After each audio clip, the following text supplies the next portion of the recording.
am half black. My biological father is African American. I'm gonna break it down for you because I know what you're thinking.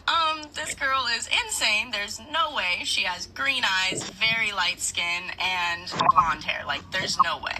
Growing up as a kid, I always got, "That's your stepdad, you must be adopted." This video is honestly for educational purposes to just let you know, like, people can look like me and be mixed. So let me break it down and show you my parents. Alrighty, here is me and my dad. This is my dad. His name is Lance. Here's another photo. It's kind of blurry, but yes, he raised me my entire life from when I came out the womb. Here is another photo of us when I was younger. And this is my mom, so I definitely took out. He raised me my entire life from when I came out the womb. Here is another photo of us when I was younger. And this is my mom, so I definitely took after, like, her skin tone, her hair. I'm looking like a weird-ass little baby in this pic, but this is my mom, again. Here is her when she was in her teenage years. So yeah, those are my parents. My dad actually had a paternity test after I was born. Not because he thought my mom was cheating, but just to make sure, because I did come out looking super fair, which is absolutely hilarious, honestly. One day, somebody asked him, they were like, "How does your baby have blonde hair? That is not your kid." And my dad just made a joke. He was like, "Oh, yeah, I used to have blonde hair when I was a kid, too." Like, serves you right for asking a dumb question. I will say that when people see my dad and me next to each other, we do have a lot of similarities in our face. We have the same eyes, not eye color, but there's a photo of us, I can't find it, but there's a photo of us where our eyes are literally the exact same when we smile. Like, the shape of them, one of our eyes gets smaller and one's absolutely hilarious. Photo of us when I was young. Hey, all right, shalom, shalom. I want to start off by giving all praises, honor, and glory to Yahweh, Ba'ashem, Yahweh Shai, Ba'ashem, Rahab, Kodash. I want to say double honor to the apostles and the bishop elders of Great Millstone for teaching his word in truth and sincerity and for ruling well. And salutations to my fellow Akim across the four corners of the globe, preaching and prophesying in the name of Yahweh, Ba'ashem, Yahweh Shai. Hey, I'm the brother Gabar Yahweh from GMS Hawaii, coming to you with another quick lesson. And it's on this video that you just saw in front of you. This woman is an Israelite. Okay, this woman is not an Edomite.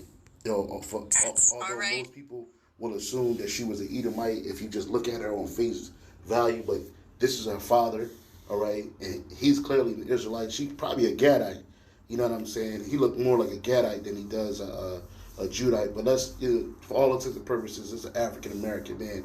This would make this woman a Judite woman, okay? And you gotta have spiritual eyes to see it.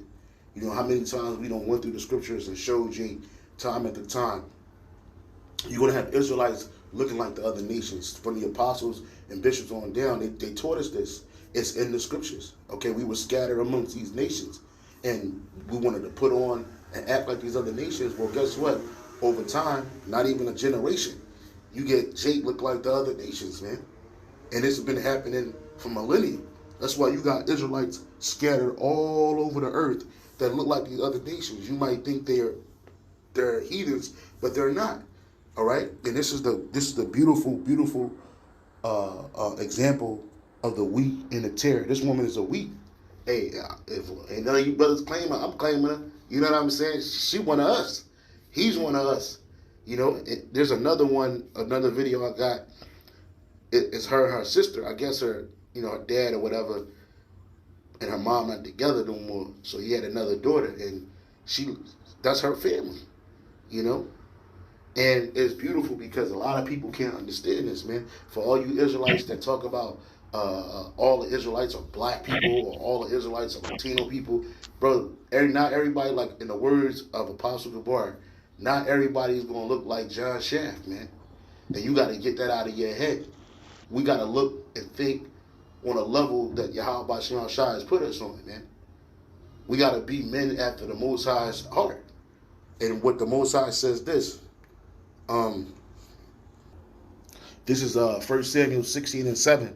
But the Lord, Yahweh Ba'ashem Yahweh Shai, said unto Samuel, look not on his countenance or on the height of his stature, because I have refused him. For the Lord seeth not as man seeth, for man looketh on the outward appearance, but the Lord, Yahweh Ba'ashem Yahweh Shai, looketh on the heart.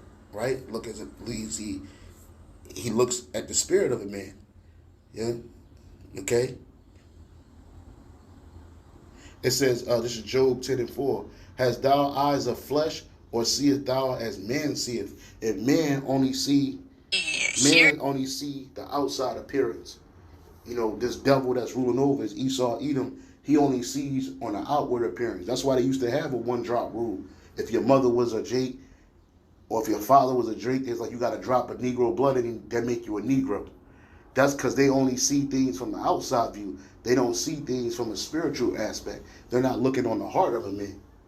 You know, not every Israelite going to be beat bopping and hip hopping up and down the street, man. You going to have Israelites looking like this. And this is one generation. You know, you saw pictures of her mom. You seen pictures of her dad. And he even got a DNA test to make sure that was his seed. And that's his daughter. And you can clearly see the similarities within them, especially when she was younger, you know. But she would be considered a so-called white woman in this world.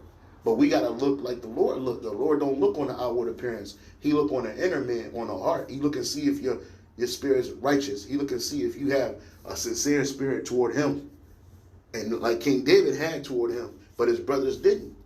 Because Samuel, at one point, Samuel was looking like as man looking. He looked on the outside appearance and assumed that, oh, this got to be a man of the Lord. But the Lord rejected those men and chose David. Right? So likewise, when we see other Israelites out there, we got to think the same way. Not every Israelite is going to look like me or the stereotypical brother that you might think. You know, like that's why we don't do that boot kissing shit. Because a lot of them people that y'all have kissing boots, they could have been Israelites, man. 9 times out of 10, they may have been Israelites. Because Esau's not going to humble down for nobody. Right? And this is an Israelite woman. Now, imagine she get with it. She probably get with a man that looked like her. She might not get with a man that looked like her father. She get with a man that looked like her. She have a child by that man. He might be an Edomite. Could be an Israelite that look like an Edomite. Right? But this woman is an Israelite. It's clear as day. If you have eyes to see and ears to hear. And that's why, let's go to the wheat and the tare.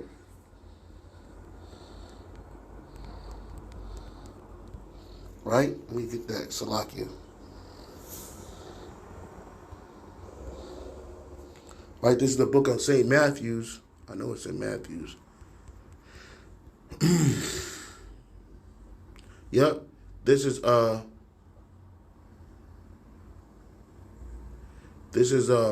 St. Matthew chapter 13.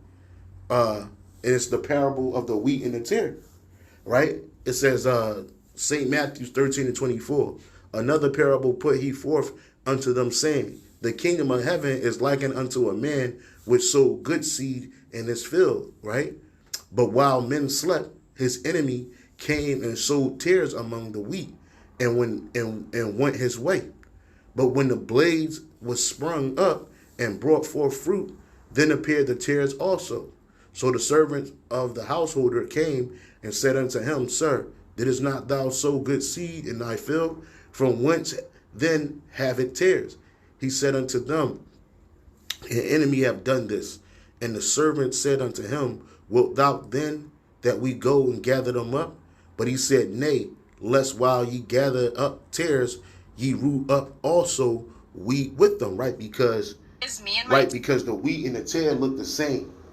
And so it's not until the wheat is fully ripened that it starts to lean over. And then the tares, it stays straight, and sometimes the tares can strangle the wheat. But if you gather them up already, what's going to end up happening is you might end up gathering up some wheat and tossing it into the fire, and the Lord ain't having it. And that's likened unto our people. This woman is a wheat. You know what I'm saying? She ain't no tare, right? So it says, verse 30, let both grow and gather unto the harvest. And in the time of the harvest, I will say to the reapers, gather ye together first the tares, bind them up in bundles and to burn them, but gather the wheat into my barn. Let's skip down. Where the Lord, he breaks it down. The tares explain. Then Yahushua sent the multitude away and went into the house, and his disciples came unto him, saying, Declare unto us the parable of the tares of the field. He answered and said unto them, He that soweth the good seed is the Son of Man, and the good seed is the elect. All right, the elect of Israel. You got the wicked of Israel. Okay, then you got the heathen that are bundled up amongst Israel. All right, and the wheat and the tares. The wheat is the elect. The tares is 2/3, and those that are bundled amongst us that look like us, but they're not our people. All right. The field is the world, which we're in the world, right? The good seed are the children of the kingdom, but the tares are the children of the wicked one. All right. And those that follow after Esau, which is 2/3, y'all are the wicked ones. And then those Slakia, those heathen that are amongst our people, they look like us, but they really go back to the other nations. They would be deemed as children of the wicked one. The enemy that sold them is the devil, which is Esau. The harvest is the end of the world, and the reapers are the angels. And we're at the end of the world. We're at the end. Okay. Because this is about a nation. This is not about a particular idea of a racial identity, black, white. No, it's about if you're an Israelite, and then if you're an elect of Israel, and it's about if you a heathen, you from these other heathen nations. That includes Esau, Edom, the wicked. Okay, nationalities are coming back. It's not about what you look like on the outside. And the angels know what spirits are of the righteous, which is the elect of Israel, and what spirits are the wicked, which are the 2/3 and other nations, starting with Esau. But then Jacob be like, oh, you diluted your race after one generation. No, he ain't diluting nothing. That's an Israelite woman. She just looked like her mother. Right? She got her mother attributes. She got her mother's hair, that leprous hair. She got that leprous skin. And she fine too. Shorty fine. She bad. I go, shorty bad. Mm-hmm. But this her sister. Did I really just forget? This is her sister right here. And if you look at her, you can kind of see some of those her father's Israelite features on both of them. Mm-hmm. Right? She got a sister. Right? And both of them are Israelites. Just one looks like the stereotypical Israelite, and the other one looks like a so-called white woman. Like I am half black. Like a mother. But this is an Israelite woman right here. Just like Patrick Mahomes' kids, Blake Griffin kids. Those are all Drake's son. All Israelites, man. Right? That's why when you read Revelation 7 and 9, after this I beheld, and lo, a great multitude which no man could number, of all the nations, kindreds, and people, and tongues, and stood before the throne and before the Lamb, clothed with white robes and palms in their hands. Because these are the Israelites that are being brought up from out of these other nations. All right? They look like these other nations. They speak the language of these other nations. But they were part of the elect. All right? This is the book of Ezekiel 37. And, and 21. Ezekiel 37 and 21. And say unto them, Thus saith the Lord power, Behold, I will take the children of Israel from among the heathen, whither they be gone, and will gather them on every side and bring them into their own land. Right? And you ain't got a bunch of so-called blacks and Hispanics, like phenotypical blacks and Hispanics just living amongst these other nations. You got Israelites that's been living amongst these nations for centuries, man, for millennia. And over time, they dealing with their mother's people or other nations. And them kids look like them other nations, man. But at the end of the day, they're Israelites. And it don't take that many generations. It don't take 2 and 3 generations. 1 generation, bro. This man had a daughter with a so-called white woman, which her mom... Stepdad, you must be a dad. This is my dad. His name is Lance. Yeah. Really took and after, with a so-called white woman. And the daughter took after the mama. The daughter took after the mama, which her mama could be an Israelite. You never know. You never know. She could be a heathen. She could be an Israelite. Right? So you got to think spiritually when you're looking on a people. You got to judge a man by the spirit. Okay? Not by the outside appearance, man. All right? Because you could tell that, hey, this woman's an Israelite, man. She definitely a Jake. You know what I'm saying? So with that, I say shalom.